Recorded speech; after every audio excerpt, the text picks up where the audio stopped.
ओम सूर्याय नमः।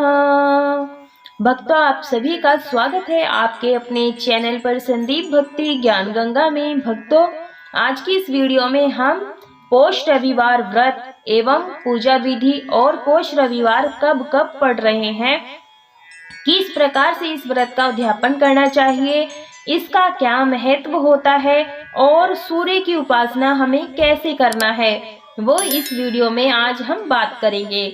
सूर्य उपासना से रिलेटेड वीडियोस मेरे चैनल पर आपको मिल जाएगी, तो आप मेरे चैनल पर एक बार जरूर विजिट करें। भक्तों, सूर्य भगवान नारायण को संपूर्ण जगत की आत्मा कहा जाता है। कलयुग में साक्षात दर्शन देना यदि किसी देव के होते हैं तो वो है सूर्य देव, और सूर्य देव के ताप का हम सभी अच्छी प्रकार से जानते हैं। प्रकाश को देख सकते हैं, सूर्य के प्रकाश से ही सारा संसार प्रकाशमान होता है। यानी कि जो भी चीजें हम देख सकते हैं वो सूर्य के प्रकाश से ही देख सकते हैं। जीवन में चहुमुखी उन्नति चाहते हैं तो सूर्य की उपासना हमें जरूर करनी चाहिए। हमारे सनातन धर्म में रोज सूर्य की उपासना का विधान बताया गया है कि हम सूर्य नमस्कार करना चाहिए, डेली सूर्य की उपासना करनी चाहिए और रोज सूर्य को अर्घ्य देना चाहिए। यदि आप मानसिक, आत्मिक, भौतिक, चारित्रिक विकास चाहते हैं तो रोज सूर्य को हमें अर्घ्य देना चाहिए, उनकी धूप दीप पूजा करनी चाहिए। सूर्य की उपासना से व्यक्ति संसार में सूर्य के समान चमकीले व्यक्तित्व वाला बनता है। उसे हर जगह पर मान सम्मान मिलता है और बहुत सारे रोग जैसे नेत्र रोग, त्वचा रोग, हड्डी रोग आदि में बहुत ज्यादा लाभ मिलता है। यदि हम सूर्य का लाभ प्राप्त करना चाहते हैं तो सुबह सुबह यानी जब सूर्य की हल्की किरणें होती हैं, हमें सुबह सुबह सूर्य के प्रकाश में आधा घंटा या 10-15 मिनट जरूर से बैठना चाहिए। इससे जो हमारे विटामिन डी की प्राप्ति होती है, अगर हमारे शरीर में विटामिन डी की कमी होती है हड्डी से जुड़ी हुई तो वो पूरी हो जाती है। तो हो सके तो कम से कम नहीं ज़्यादा तो 10-15 मिनट आप जरूर से धूप में बैठें। और पोष के महीने में खरमास भी चल रहा होता है और ठंड भी बहुत ज़्यादा हो जाती है, तो सूर्य भगवान के दर्शन बहुत ही कम होते हैं। ऐसे में अपने जीवन में सूर्य ग्रह को मजबूत करने की आवश्यकता होती है। इसलिए पोष मास में पड़ने वाले रविवारों को सूर्य भगवान के व्रत किए जाते हैं, पूजा की जाती है, अर्घ्य दिया जाता है। इससे यदि हमारे जीवन में सूर्य अस्त भी होता है, यानी कि हमारी कुंडली में यदि सूर्य अस्त भी होता है तो वो भी उदय हो जाता है और साथ में हमारा भाग्य भी उदय होता है। भक्तों, इन व्रतों को हम अलूने व्रत भी कहते हैं, कहीं कहीं पर इन्हें अलूने व्रत भी कहा जाता है। इन व्रतों में पूरी तरह से नमक वर्जित होता है। इन व्रतों में नमक बिल्कुल भी नहीं खाया जाता है। भक्तों, ये व्रत स्त्री, पुरुष, लड़के, लड़कियां, सुहागन स्त्रियां सभी कर सकते हैं। भक्तों, अब बात कर लेते हैं कि पोष महीने में हमें रविवार कितने मिलते हैं और कब कब हमें व्रत करने होते हैं। भक्तों, पोष मास में कभी कभी हमें पूरे 4 व्रत मिलते हैं, कभी कभी हमें 5 व्रत मिलते हैं। तो आपको जितने भी रविवार मिले आप उसमें ये व्रत पूरे श्रद्धा भाव से सच्चे मन से इस व्रत को करें। भगवान की कृपा दृष्टि सदैव सर्वदा सभी पर बनी रहेगी। तो आप इस तरह से कैलेंडर में आप देख सकते हैं कि कितने हमें रविवार प्राप्त हुए हैं। और इसी महीने में भानु सप्तमी भी पड़ती है, तो यदि रविवार का दिन होता है तो आप जरूर से व्रत करें, पूजन करें और उनका व्रत भी करें। तो आप इस दिन व्रत कर सकते हैं। और इस प्रकार से पोष महीने में हमें 4-5 रविवार पड़ते हैं। तो जो ये व्रत हैं आप चाहे तो केवल पौष मास में यानी कि 4 रविवार या 5 रविवार के व्रत करके चौथे रविवार को इस व्रत का उद्यापन कर सकते हैं। नहीं तो आप इन व्रतों को पूरे वर्ष पर्यंत कर सकते हैं। आप चाहें तो पूरे 12 मास व्रत रख सकते हैं। 12 वर्ष के लिए भी ये व्रत करके इसका उद्यापन कर सकते हैं, या फिर सिर्फ और सिर्फ 12 रविवार इन व्रतों को कर सकते हैं। भक्तों, अब बात कर लेते हैं इस पूजा विधि के बारे में। भक्तों, सूर्य के जो व्रत किए जाते हैं इनका पूजन जो है ना वो सूर्य के प्रकाश में ही किया जाता है, यानी कि जब सुबह सुबह सूर्य भगवान उदय हो रहे होते हैं तब आप इस पूजन को कर सकते हैं। इसके अलावा जब भी आप समय मिले आपको तब आप इसका पूजन कर सकते हैं।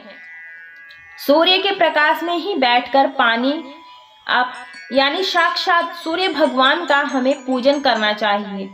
यदि आप सूर्य के प्रकाश में नहीं जा पा रहे हैं तो आप सूर्य भगवान की फोटो या तस्वीर ला सकते हैं, या फिर तांबे के भी सूर्य देव आते हैं, आप उनका भी पूजन कर सकते हैं। भक्तों, व्रती को यानी जो लोग इस व्रत को करेंगे उसे रविवार के दिन सूर्य उदय होने से पहले उठना है और अपने दैनिक कार्यों से निवृत्त होकर के स्नान करें और शुद्ध वस्त्र धारण करें। हो सके तो आज के दिन लाल रंग के वस्त्र पहने। लाल रंग सूर्य का प्रतीक होता है, इससे हमारे अंदर नई ऊर्जा आती है। आप पूर्व दिशा की ओर एक चौकी लगाएं। ये चौकी आप अपने मंदिर के पास लगा सकते हैं या फिर सूर्य के प्रकाश में खुले स्थान पर लगा सकते हैं। चौकी पर लाल वस्त्र बिछाएं, फिर गेहूं की ढेरी पर सूर्य भगवान की तस्वीर या तांबे के सूर्य देव को स्थापित करें। आप चाहें तो कलश की भी स्थापना कर सकते हैं। भगवान सूर्य देव की पूजा में तांबे धातु का बहुत ज्यादा प्रयोग करना चाहिए, तो कलश आप तांबे का ही लें। यदि आपके पास लाल वस्त्र नहीं है तो आप लाल कलावा अपने हाथ में बांधें। स्वयं को लाल चंदन से टीका जरूर से लगाएं। लाल गुड़हल का फूल 1 लोटा जल तैयार करें सूर्य भगवान को अर्घ्य देने के लिए। लोटा आप तांबे का लें, उसमें जल, गंगा जल, अक्षत, लाल चंदन, गुड़, गेहूं के दाने और लाल गुड़हल का फूल डालें। लाल रंग का कोई भी फूल मिल जाए, किंतु लाल गुड़हल का फूल बहुत ही उत्तम रहता है सूर्य की उपासना में, तो बहुत ही जरूरी होता है। कोशिश करें कि आपके पास गुड़हल का फूल होना चाहिए। सूर्य भगवान को धूप दीप भोग लगाएं। आप दूध से भी अर्घ्य दे सकते हैं। यदि सप्तमी का दिन है यानी संतान सप्तमी का दिन है तो आप दूध का अर्घ्य दे सकते हैं। भगवान सूर्य की पूजा में कुछ विशेष चीजों का भी महत्व होता है, जैसे कि लाल चंदन, गेहूं, गुड़, लाल फूल, लाल वस्त्र, लाल फल, लाल रंग की कोई भी मिठाई हो, मेवा हो आदि, उनका भी विशेष महत्व होता है। किसी भी स्थान पर लाल चंदन से स्वास्तिक बना लें, फल फूल रखें, फिर सूर्य देव को अर्घ्य दें। सूर्य मंत्र बोले, ओम सूर्याय नमः, ओम घृणी सूर्याय नमः, ओम सूर्य देवाय नमः, या फिर सूर्य के 12 नामों का भी जाप कर सकते हैं। अर्घ्य देने के बाद में अपने स्थान पर गोल गोल 2 बार, 5 बार या 7 बार घूम सकते हैं। प्रदक्षिणा करनी चाहिए। सूर्य सूक्त का पाठ करना चाहिए। सूर्य सहस्त्र नाम का पाठ करना चाहिए।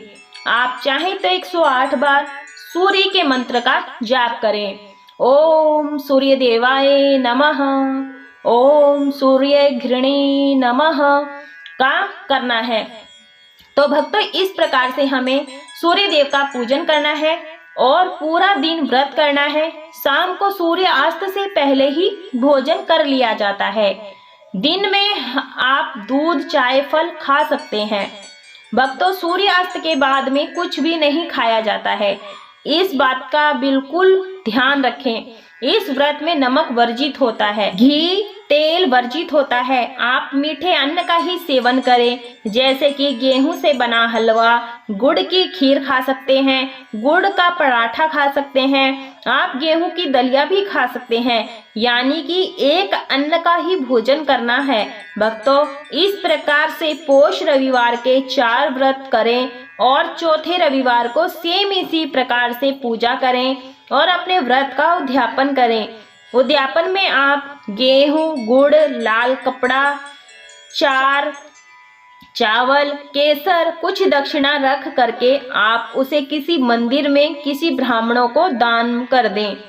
डेली यदि आप व्रत करते हैं तो एक हिस्सा गाय माता के लिए भोग प्रसाद निकालना चाहिए। भक्तों, इस प्रकार से मैंने पोष रविवार व्रत की पूजा और पूजा विधि बताई है, व्रत की विधि बताई है। तो भक्तों, आई होप आपको ये वीडियो अच्छा लगा है। यदि अच्छा लगा है तो वीडियो को लाइक कीजिएगा, ज़्यादा से ज़्यादा शेयर कीजिएगा, ताकि अन्य भक्त भी इस वीडियो के माध्यम से लाभ प्राप्त कर सके और आप पुण्य के भागीदारी बन सके।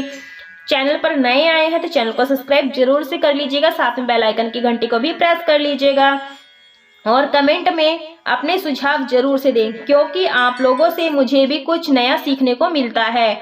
और कमेंट में सूर्य भगवान की जय अवश्य रूप से लिखें। ओम सूर्य देवाय नमः। आज के लिए बस इतना ही।